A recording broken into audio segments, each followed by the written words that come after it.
teman-teman semuanya, di video kali ini saya dan teman-teman akan mempresentasikan salah satu materi yang ada di teori mata kuliah Sosiologi Antropologi yang berjudul Interaksi Simbolik dari Sosiologi ke Psikologi. Perkenalkan, saya Isnaini Wulandari. Perkenalkan, saya Jihandi Baramanisa Aulia. Perkenalkan, saya Karima Safa. Sebenarnya, apa sih interaksionisme simbolik itu? Jadi, interaksionisme simbolik itu adalah salah satu teori yang menjelaskan bahwa makna dan realitas sosial itu tidak muncul begitu saja, tapi melalui interaksi sehari-hari masyarakat. Manusia berinteraksi menggunakan beberapa simbol seperti gaya bahasa, gestur muka, ekspresi wajah, atau tanda-tanda tertentu. Menurut teori ini, kita nggak sekedar berinteraksi terhadap sesuatu yang bersifat fisik, tapi tentang bagaimana makna yang kita berikan pada simbol-simbol tersebut. Misalnya, satu kata atau gerakan bisa punya arti yang berbeda, tergantung dari situasi dan tergantung siapa yang menggunakan bahasa tersebut. Nah, makna ini nggak muncul sendirian, tapi dibentuk bersama lewat proses komunikasi dan percakapan yang terjadi secara terus-menerus. Dari situlah masyarakat dan identitas bisa jadi terbentuk. Sekarang kita bahas sedikit sejarah tentang teori ini dulu ya. Teori interaksionisme simbolik ini berakar dari pemikiran George Herbert, seorang filosof dari Universitas Chicago yang meletakkan dasar teorinya sekitar abad ke-20. Kemudian teori ini dikembangkan lebih lanjut oleh mahasiswanya, yaitu Herbert Blumer, yang ahli seperti Charles Hartung, yang berfokus pada bagaimana sih manusia itu menciptakan suatu makna melalui interaksi sosial yang biasanya menggunakan gaya bahasa dan gestur-gestur lain. Selanjutnya ada 4 subtopik dalam materi interaksionisme simbolik ini. Yang pertama yaitu pemikiran atau mind. Pemikiran atau mind ini membahas bagaimana sih cara berpikir suatu individu itu terbentuk melalui interaksi sosial. Sebagai contoh, seperti kita di sekolah, aturan itu tidak hanya terbentuk dari tata tertib sekolah saja, tetapi dari bagaimana interaksi sehari-hari antara siswa dan guru. Kedua adalah sosialisasi.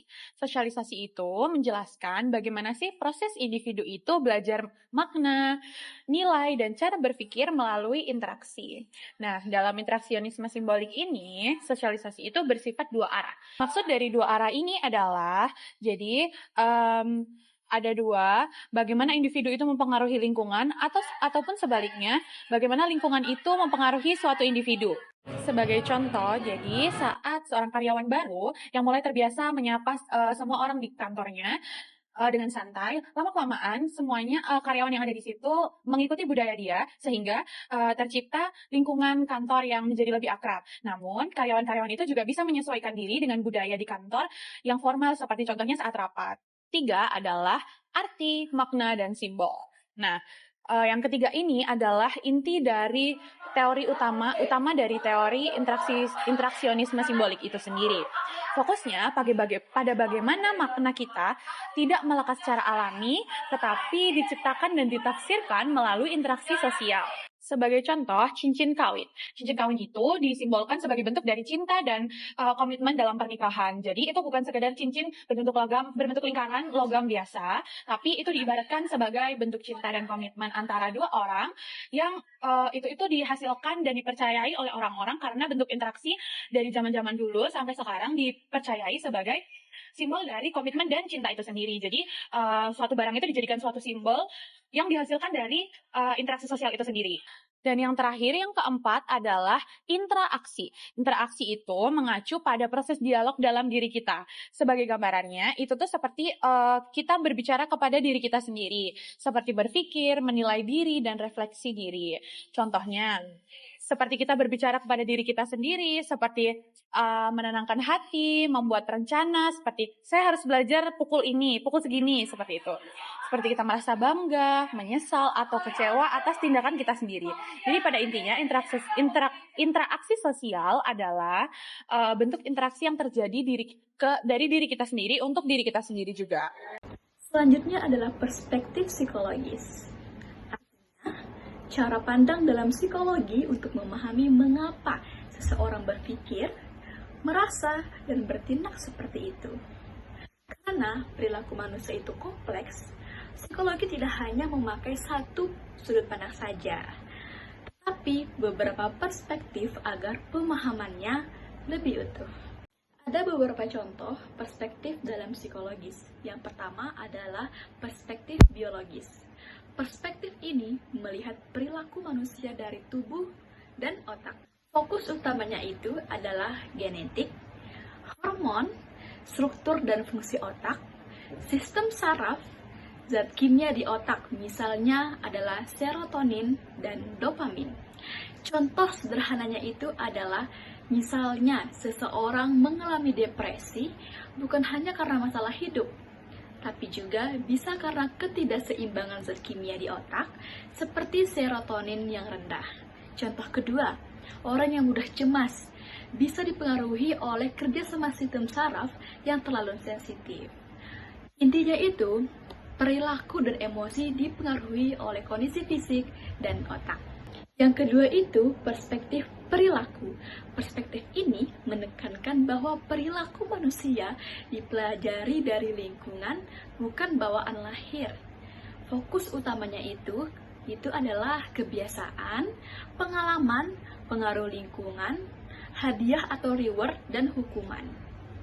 Contoh sederhananya, misalnya anak menjadi takut kucing karena pernah digigit kucing, lalu otaknya mengasosiasikan kucing itu sebagai bahaya. Contoh kedua, seseorang yang rajin belajar karena sering diberi pujian atau nilai yang bagus. Intinya, perspektif ini terbentuk karena pengalaman dan pembelajaran dari lingkungan. Yang ketiga adalah perspektif kognitif. Perspektif ini melihat manusia sebagai makhluk yang berpikir. Fokus utamanya itu adalah caranya berpikir, persepsi, atau cara melihat sesuatu, ingatan, keyakinan, atau cara menafsirkan suatu kejadian. Contoh sederhananya itu, misalnya ada dua orang yang gagal ujian. Orang pertama berpikir, "Duh, aku bodoh." Jadi sedih dan putus asa. Orang kedua berpikir, kayaknya aku kurang belajar deh. Jadi dia itu termotivasi dari kejadian sebelumnya. Intinya itu, perspektif kognitif ini melihat cara kita berpikir sangat memengaruhi perasaan dan perilaku kita. Yang keempat adalah perspektif psikoanalitik. Perspektif ini menekankan peran alam bawah sadar kita dan pengalaman di masa kecil. Fokus utamanya itu adalah pengalaman masa kecil, konflik batin, trauma yang ditekan, dorongan yang tidak sesuai, atau dorongan yang tidak disadari. Contoh sederhananya itu, seseorang punya fobia tertentu tanpa mengetahui apa penyebabnya. Ternyata, fobia itu berasal dari pengalaman traumatis di masa kecil yang ia tidak sadari. Contoh kedua, orang yang mudah marah. Bisa jadi, seseorang ini sedang menyimpan emosi lama yang tidak pernah terselesaikan. Intinya, perspektif psikoanalitik ini ingin mengetahui banyak perilaku dipengaruhi oleh hal-hal yang tidak kita sadari. Intinya itu, tidak ada satu perspektif yang paling benar. Dalam kehidupan nyata, perilaku manusia biasanya dipengaruhi oleh gabungan, yaitu adalah kondisi biologis, pengalaman lingkungan, cara berpikir, dan pengalaman masa lalu.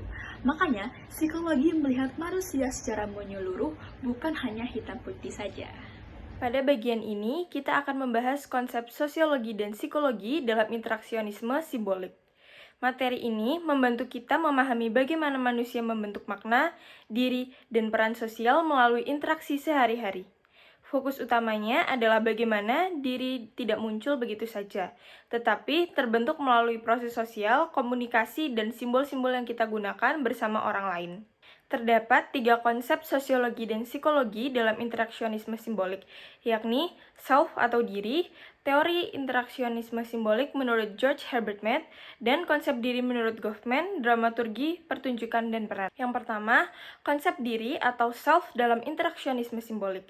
Diri tidak terbentuk sejak lahir, tetapi berkembang melalui interaksi sosial dengan orang lain. Artinya, cara kita memahami diri sendiri sangat dipengaruhi oleh lingkungan sosial. Menurut Charles Horton Cooley, melalui teori Looking Glass Self, seseorang membentuk gambaran tentang dirinya dengan membayangkan bagaimana orang lain melihat dan menilainya. Dari penilaian yang kita bayangkan tersebut, muncul perasaan seperti bangga, percaya diri, atau sebaliknya merasa malu. George Herbert Mead menegaskan bahwa diri hanya bisa terbentuk melalui pengalaman sosial. Diri bersifat ganda, yaitu sebagai sesuatu yang kita miliki sekaligus sesuatu yang kita lakukan melalui tindakan atau interaksi sehari-hari. Selain itu, diri juga bersifat beragam dan fleksibel. Seseorang bisa menampilkan diri yang berbeda sesuai dengan situasi sosialnya, melalui bersikap tegas di tempat kerja, tetapi lebih hangat di lingkungan keluarga. Dalam interaksionisme simbolik, diri dipahami dengan 3 cara, yaitu sebagai proses, yakni dibentuk terus-menerus lewat interaksi. Yang kedua, sebagai prosedur, tampak dalam peran yang kita mainkan, dan sebagai produk, yakni terikat pada peran sosial tertentu. Lalu, pembahasan yang kedua, yakni teori interaksionisme simbolik dikembangkan oleh George Herbert Mead pada awal abad ke-20. Teori ini menekankan bahwa makna terbentuk melalui simbol, terutama bahasa dalam interaksi sosial. Mead menegaskan manusia sebagai makhluk yang aktif menafsirkan simbol. Interaksi sosial tidak terjadi secara otomatis, tetapi melalui proses pemberian makna terhadap tindakan orang lain. Misalnya dalam aktivitas berbelanja, pelayan menawarkan produk dengan bahasa dan sikap tertentu. Lalu pembeli menafsirkan makna dari tawaran tersebut sebelum merespon. Proses inilah yang menunjukkan adanya interaksi simbolik. Menurut George Herbert Mead, pembentukan diri manusia berkaitan erat dengan 3 konsep utama, yaitu mind, self, dan society. Ketiga konsep ini saling berhubungan dan tidak bisa dipisahkan. Mind atau pikiran berkembang melalui proses komunikasi sosial dan tidak dapat dipisahkan dari interaksi dengan orang lain. Proses ini terjadi melalui conversation of gesture dan language, yang hanya dapat berlangsung dalam konteks sosial antar individu. Self adalah kemampuan refleksi individu untuk memikirkan dan memahami siapa dirinya. Pemahaman diri ini terbentuk melalui proses role-taking, yaitu ketika seseorang mengambil peran orang lain untuk melihat dan menilai dirinya sendiri. Sementara itu, society terbentuk dari interaksi sosial yang terkoordinasi antar individu. Interaksi manusia berada pada tingkat tertinggi karena menggunakan simbol signifikan, terutama bahasa, sehingga individu tidak hanya bereaksi, tetapi juga mampu memberi makna, menafsirkan, dan membangun hubungan sosial. Melalui proses ini, individu belajar mengambil peran orang lain dan memahami dirinya sendiri dalam kehidupan bermasyarakat. Lalu, pembahasan yang ketiga atau yang terakhir dalam konsep sosiologi dan psikologi dalam interaksionisme simbolik adalah konsep diri menurut Goffman. Diri bukan sesuatu yang tetap, melainkan terbentuk melalui interaksi sosial. Ia menjelaskan konsep ini melalui pendekatan dramaturgi. Dalam dramaturgi, kehidupan sosial dianalogikan seperti panggung teater. Setiap individu adalah aktor yang memainkan peran di hadapan audiens atau orang lain. Dalam kehidupan sehari-hari, individu melakukan manajemen kesan, yaitu upaya menampilkan citra diri yang sesuai dengan harapan sosial. Hal ini dilakukan melalui sikap, bahasa, dan perilaku yang dianggap pantas. Seseorang memainkan berbagai peran sebagai anak, teman, pasangan, atau profesional. Peran-peran tersebut bisa saling melengkapi atau bahkan bertentangan. Melalui pertunjukan peran inilah, proses sosialisasi berlangsung dan diri terbentuk secara terus-menerus dalam kehidupan sosial. Oke, selanjutnya adalah sosiologi emosi. Sosiologi emosi adalah cara pandang yang melihat emosi bukan cuma urusan perasaan pribadi, tapi juga dipengaruhi oleh lingkungan sosial, budaya, dan interaksi dengan orang lain.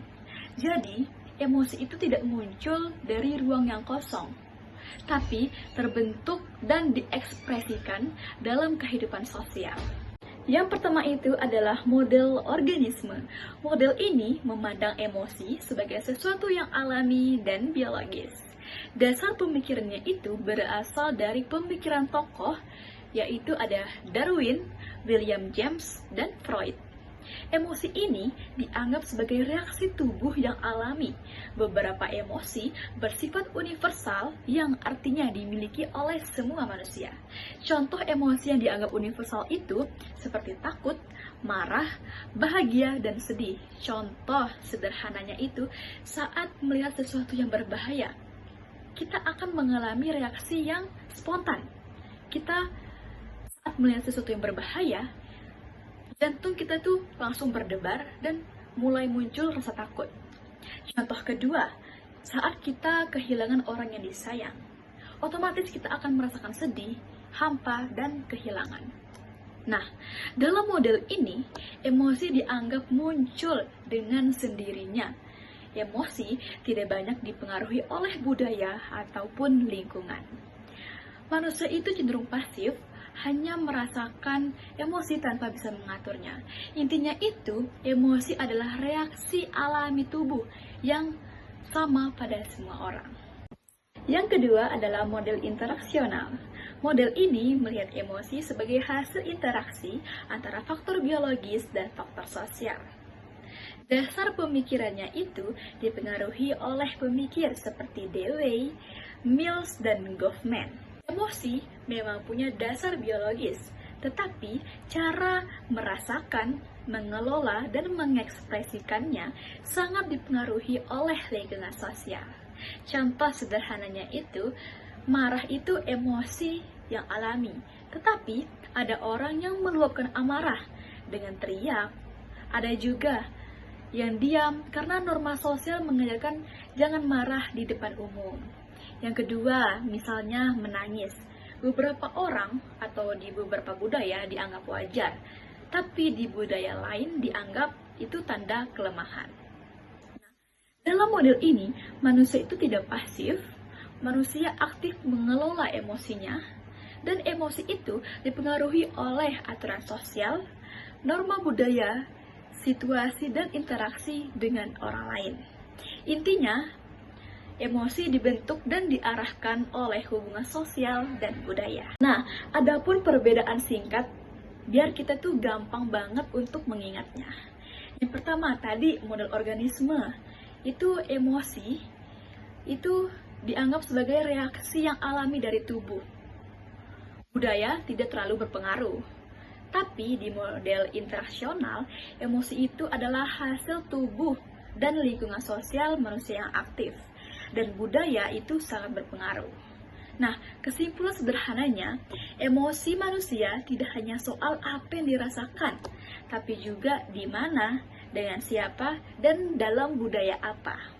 Karena itu, sosiologi emosi membantu kita memahami bahwa cara orang mengekspresikan emosi itu bisa berbeda-beda meskipun perasaannya sama. Lalu, pembahasan selanjutnya yakni metode dan metodologi dalam interaksi simbolik, yang menjelaskan bahwa interaksionisme simbolik memiliki pendekatan penelitian yang khas. Pendekatan ini tidak menekankan angka, statistik, atau variabel, melainkan lebih fokus pada pengamatan langsung terhadap interaksi sosial dalam kehidupan sehari-hari. Peneliti melihat bagaimana manusia berperilaku dan berinteraksi dalam berbagai konteks nyata, seperti di rumah sakit, asrama, atau lingkungan kampus. Tujuannya adalah memahami makna yang dibentuk manusia melalui interaksi sosial, bukan hanya sekedar yang bisa dihitung secara numerik. Pembahasan terakhir pada materi interaksionisme simbolik yaitu etnometodologi. Etnometodologi yaitu pendekatan yang diperkenalkan oleh Harold Garfinkel pada tahun 1967. Etnometodologi bertujuan memahami bagaimana orang biasa menggunakan cara-cara sehari-hari untuk memahami tindakan dari ucapan orang lain. Fokus pendekatan etnometodologi bukan pada individu sebagai agen, melainkan pada anggota dalam interaksi sosial.